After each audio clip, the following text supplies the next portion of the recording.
قل هذه سبيلي أدعو إلى الله.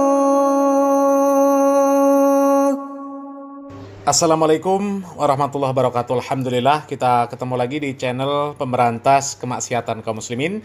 Dan seperti biasa sebelum kita masuk ke pembahasan, kami ingatkan untuk kaum muslimin yang belum subscribe ke channel ini, silakan subscribe untuk mendapatkan notifikasi ketika ada video-video yang terbaru yang kita upload di channel ini. Dan untuk yang sudah subscribe, kami ucapkan jazakumullahu khairan katsira. Dan kaum muslimin, kita kembali membahas tentang YouTuber Aswaja yang berusaha semaksimal mungkin untuk dapat membongkar bahwa di pondok pesantren yang dikelola para ustadz salafi itu juga terjadi kasus pencabulan. Akan tetapi ternyata dia tidak kunjung menemui data dan fakta yang bisa menunjukkan bahwa memang di pondok pesantren yang dikelola oleh para asatidz salafi itu juga terjadi kasus pencabulan, ya. Sudah 2 video yang dia sajikan yang katanya itu fakta, itu adalah pondok pesantren salafi wahabi. Ternyata dua-duanya itu bukan salafi wahabi.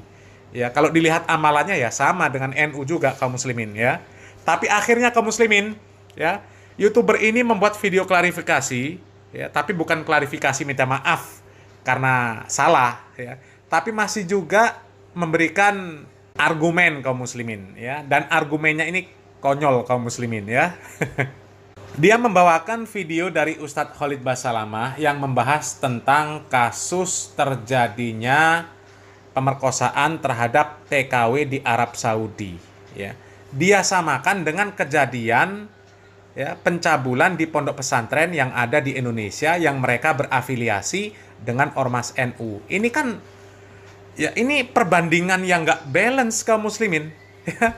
Coba kita simak videonya dulu kaum muslimin. Ada satu TKW diperkosa di Saudi, ribut semuanya. Ini begini orang Arab, begini orang Arab, muncul fanatisme dan rasisme, teman-teman. Saya bukan membela mereka, bukan. Ya. Tapi di Indonesia ada nggak pembantu diperkosa? Banyak.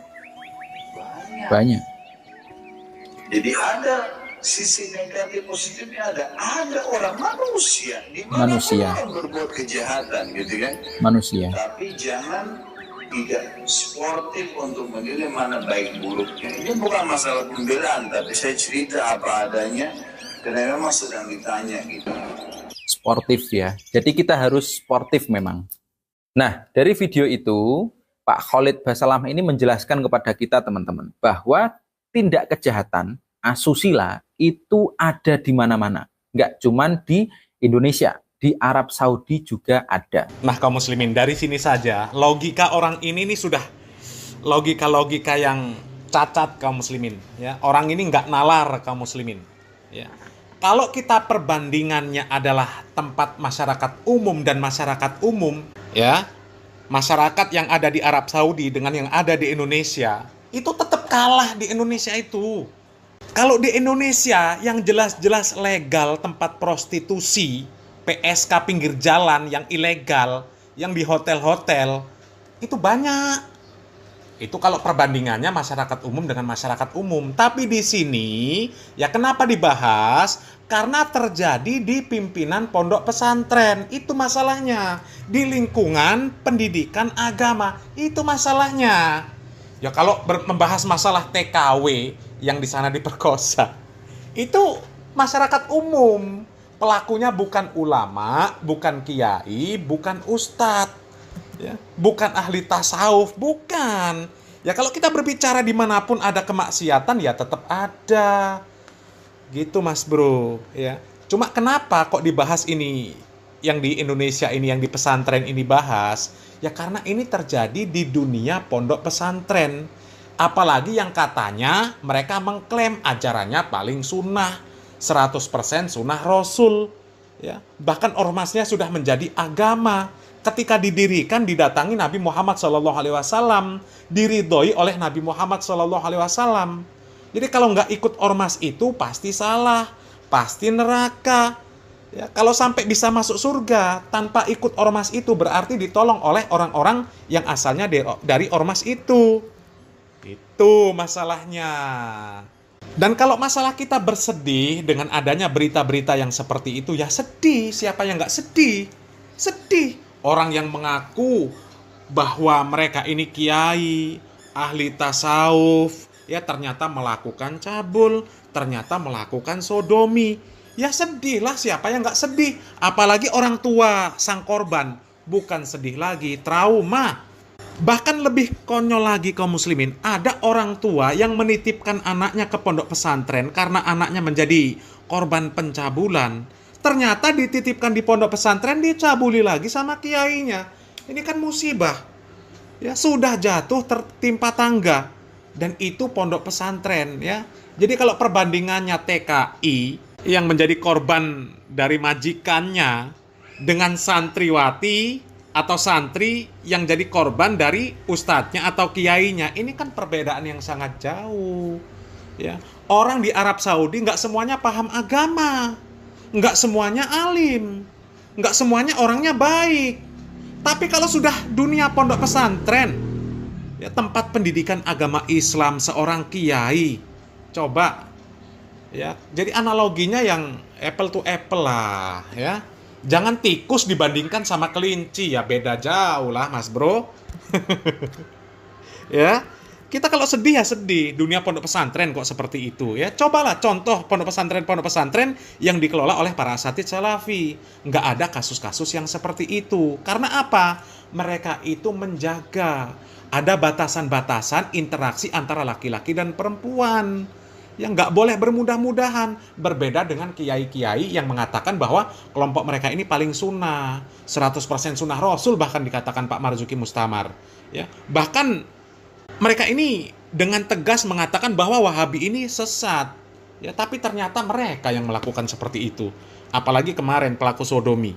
Ya, katanya di postingan itu, postingan sosial medianya, ya, Wahabi itu penuh daki, hatinya penuh daki, penuh kotoran, yang nggak bisa membersihkan diri, ya, seperti orang-orang tasawuf. Ya, dia mengaku orang tasawuf, ternyata dia sodomi, coba. Kan nggak sesuai namanya itu. Hah? Dan memang sebenarnya, ya, menyebarkan berita-berita yang seperti ini, sebenarnya hukum awalnya nggak boleh. Karena apa? Itu masuk ghibah. Karena apa? Pelakunya ini malu kalau sampai beritanya tersebar. Ya, itu ghibah. Tapi ghibah ada yang diperbolehkan. Ya. Syaratnya apa? Syaratnya apabila tidak dibicarakan, tidak diungkapkan, akan semakin banyak korban. Nah, kan seperti itu kaum muslimin. Ya, apa pengen anak ente mondok di pesantren yang seperti itu? Yang tadinya pengennya anak ente itu dididik sama kiainya, ternyata malah dicabuli. Ya. Coba. Orang tua menitipkan anak di pondok pesantren itu pengennya dididik dengan didikan yang baik supaya menjadi anak yang bertakwa. Malah dicabuli, kan bahaya. Apalagi sampai belasan santri dilakukan bertahun-tahun, kan bahaya pesantren yang seperti itu. Ya, bahaya. Apalagi mereka ini sudah jelas-jelas mewanti-wanti bahaya, Wahabi bahaya, Wahabi bahaya. Jangan sekolahkan anak di pondok pesantren Wahabi. Karena apa? Nanti jadi aliran sesat, jadi anak yang durhaka dan lain sebagainya. Haram hukumnya menyekolahkan anak di pesantren Wahabi. Ya, sekolahkan di Aswaja saja. Ternyata pondok pesantren yang paling banyak kasus-kasus cabul, ya, kasus sodomi, ternyata pondoknya Aswaja. Gimana coba? Hah? Jadi artinya itu sudah tingkat bahayanya itu sudah besar. Jadi masyarakat harus diberitahu, hati-hati milih pondok pesantren. Kalau mereka ini mengajarkan untuk bermudah-mudahan interaksi antara laki-laki dan perempuan, apalagi ada solawatan, ketimpringan, joget-joget, ya, mengajarkan, ya, namanya main musik laki-laki perempuan campur baur, sudah, jangan pesantrenkan di sana. Kalau lihat kiainya, ustadznya, gurunya, ya, dengan perempuan itu salaman-salaman bebas, jangan di pondok pesantrenkan di sana. Karena apa? Mereka itu sudah melanggar syariat Islam, melanggar peringatan Nabi Muhammad SAW. Coba kaum muslimin, ya, mereka ini bersalam-salaman dengan perempuan, ya, ustadznya, kiainya bersalaman dengan perempuan yang bukan mahram, santrinya. Coba kaum muslimin. Belum lagi yang lain lah kaum muslimin, ya. Banyak sekali kaum muslimin. Solawatan yang ketimpringan, laki-laki perempuan jogetan, campur baur, na'udzubillah min dzalik. Itu kan jelas pelanggaran syariat Islam. Ya. Jadi dibahas seperti itu supaya umat ini tahu ya, supaya mereka bisa memilih pondok pesantren mana yang memang bagus. Jangan sampai masyarakat ini ya menjadi korban seperti yang sudah-sudah. Itu kaum muslimin ya. Dan kemudian lagi kaum muslimin, ini sekaligus untuk membantah tuduhan yang selama ini dialamatkan kepada orang-orang salafi, kepada para dai salafi, kepada pondok pesantren salafi. Ya kalau kita membuka berita-berita yang seperti ini ya, selain untuk memperingatkan masyarakat akan bahayanya kalau tidak berhati-hati memilih pondok pesantren, sekaligus yang kita sampaikan itu fakta. Itu fakta, bukan fitnah. Dan seandainya itu terjadi di pondok pesantren yang disebut salafi, yang dituduh sebagai wahabi itu sudah pasti orang-orang aswaja ini akan membahasnya yang gak habis-habis kaum muslimin. Ya. Jadi jangan sok-sokan. Oh ini kita bersedih, harusnya kita jangan menyebarkan dan sebagainya ya. Ente ya, kelompok ente, kiai-kiainya ya, yang nggak ada di pondok pesantren salafi saja mereka tuduhkan. Coba ya, kita berbicara fakta, mereka berbicara hoax yang nggak ada faktanya. Coba ya, ketika mereka mengatakan bahwa Wahabi bentukan Yahudi, Wahabi disokong Yahudi, disokong Syiah, ternyata yang mesra dengan Syiah siapa? Mereka sendiri juga. Nggak ada terbukti satupun dari Wahabi yang mesra dengan Yahudi, yang mesra dengan Syiah.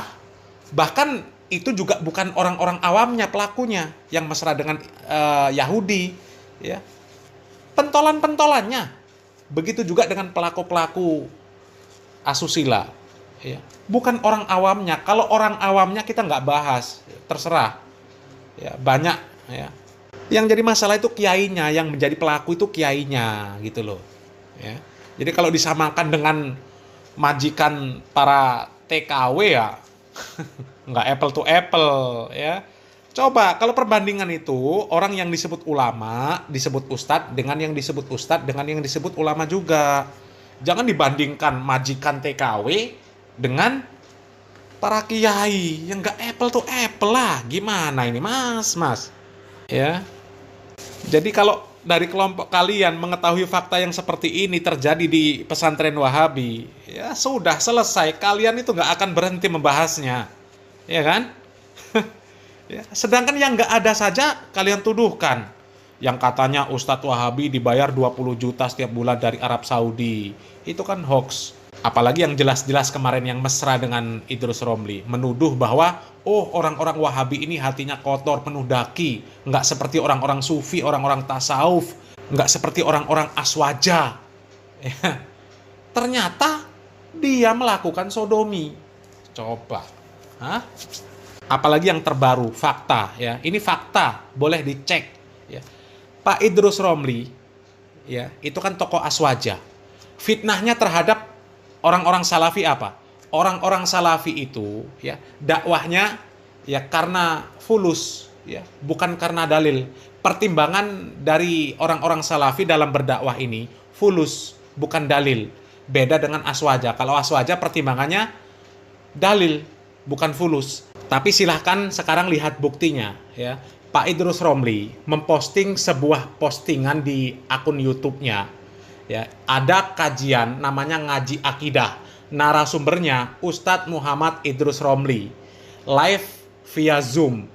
Ya, ini mungkin penyelenggaranya ya, An-Najah Center Pondok Pesantren Sidogiri. Ya. Dan daftar ini bayar. Ngaji akidah bayar. Coba. Mana ada dari kalangan Ustadz Salafi ya mengadakan kajian apalagi cuma via Zoom ya berbayar. 25k bayarnya kaum muslimin. Kami sudah menanyakan kepada panitianya ya. Kami tanya di kontak personnya kaum muslimin ya. Bayar 25.000 bayarnya kaum muslimin. Jadi pertimbangannya apa ngaji ini? Pertimbangannya dalil apa fulus? Ya coba. Kembali lagi tuduhan itu kembali kepada yang menuduh dan ini jelas kelompok kalian juga ya. Mudah-mudahan sadar lah ya. Masa nggak sadar-sadar terlaluan ya. Salam waras, salam akal sehat. Barakallahu fikum. Wassalamualaikum warahmatullahi wabarakatuh.